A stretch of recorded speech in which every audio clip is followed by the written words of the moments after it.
was wir unbedingt brauchen, nicht wahr? Ja. Naja, als erstes Kokain. My name is Taro and I'm currently here in Shinjuku in Tokyo at a rehearsal stage because I was invited to work here as a director's assistant for the next 2 months for one of the most renowned opera directors in the world, Peter Konwitschny. Kokain. Wie viel?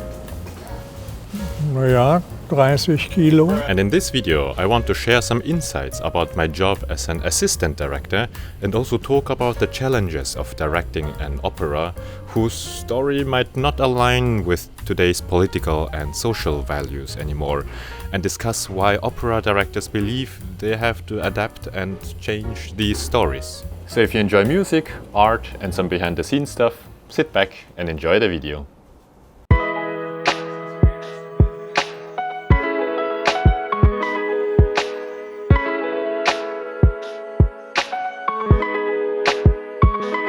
Welcome to Shinjuku. It's been such a long trip from Vienna.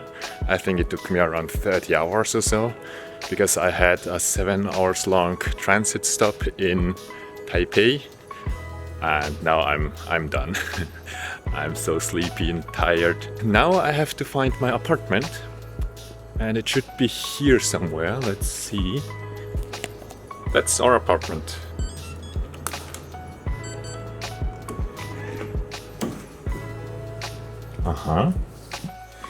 This is the kitchen. Interesting. Okay.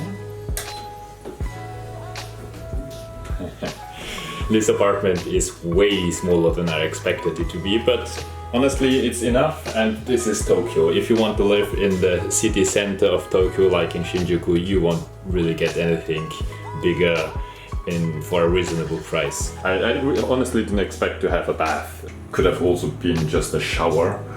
And I have a bed which is big enough for me, and yep, that's it. I will have a quick shower now, go to sleep, and tomorrow let's head to the rehearsal stage. Good night.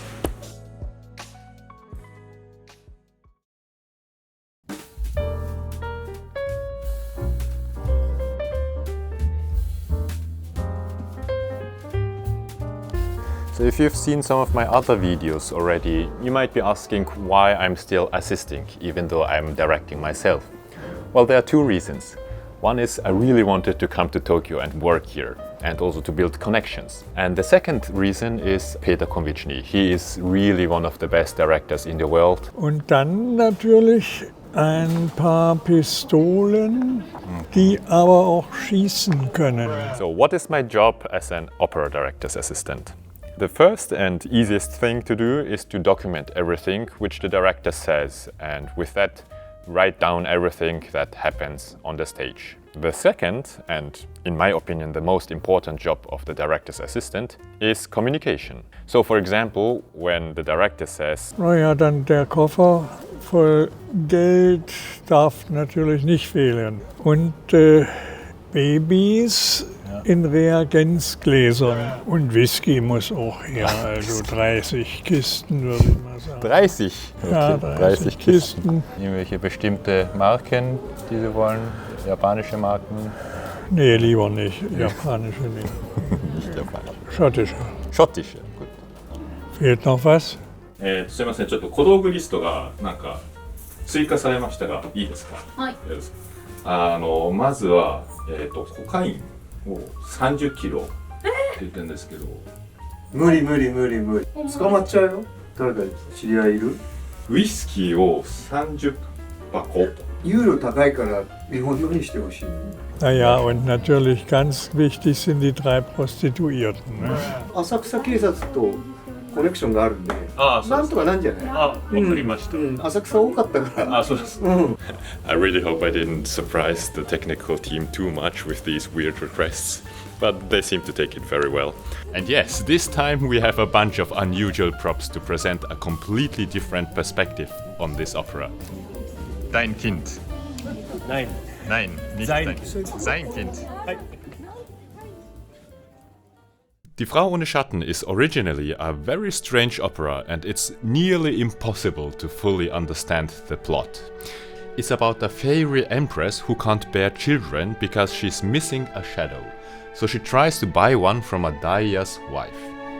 There's also her father Kaikobat, the king of the fairies, who threatens to turn the emperor into stone if she doesn't conceive. And this whole storyline can be read as a patriarchal piece suggesting that women exist solely to bear children and should be celebrated for that alone. Peter Konwitschny completely challenges this reactionary idea, directing the opera as a persiflage, as a parody, to ridicule this outdated mindset. So he relocates the plot to a completely different time and place. Instead of a fairy tale world with nature, animals and magical beings, we have a garage with a Mercedes, a very nice looking Mercedes, and prostitutes. And instead of a dyeing factory, so a factory to change the color of clothes, there's a laboratory where hybrid children are created through genetic manipulation. That's why we need these unusual, weird props.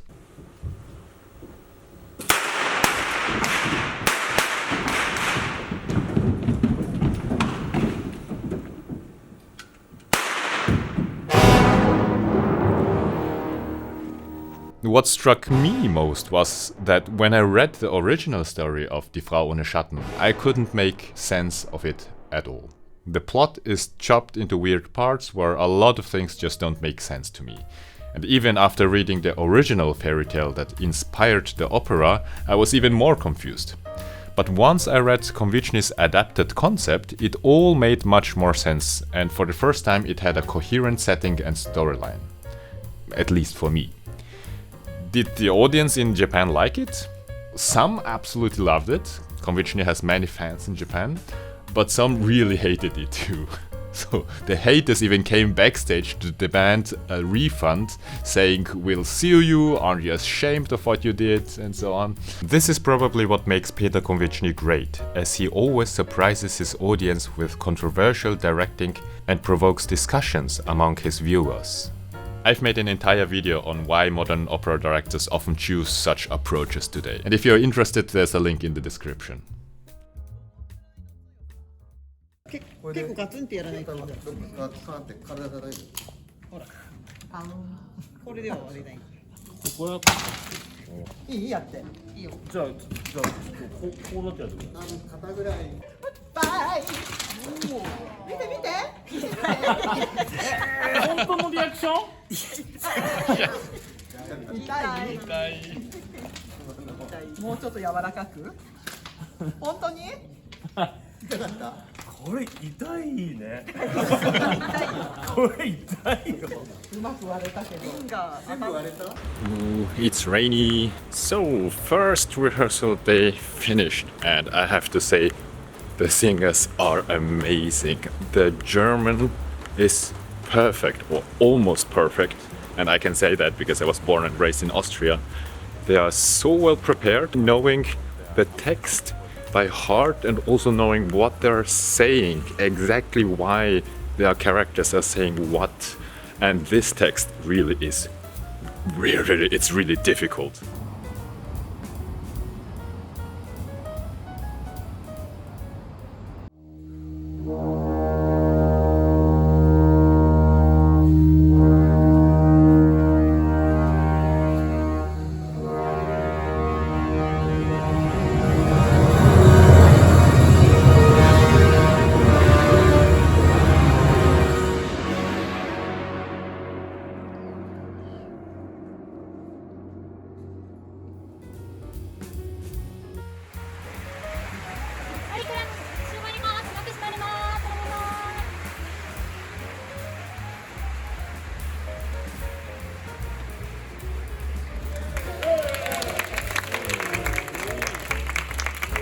Considering the massive effort of the entire team, it really was a shame that there were only 4 shows, and especially the singers who did an incredible job mastering this challenging piece.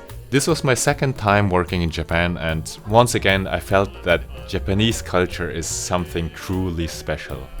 I can't quite put it into words, but it feels like being part of a large family, and everyone works together towards the best possible outcome, respecting and appreciating each other and for me it was truly a unique experience. After all 4 shows were completed, we had a final party with beer, sake, sashimi, karage, and ended our production with a traditional shime. Yo! Thank you so much for watching. I would have loved to talk more about our production, but the opera world is very strict with copyright issues, and well, I hope that one day I can direct large productions like these myself and post them online and make opera a little bit more accessible to new audiences. My next production is a big one, or the biggest one I've directed so far. I'll be directing in Osaka on January the 5th at the Fenice Sakai. It's a huge hall with over 2,000 seats. So if you're in Japan, please come. It's going to be amazing. Thanks again, and see you next time.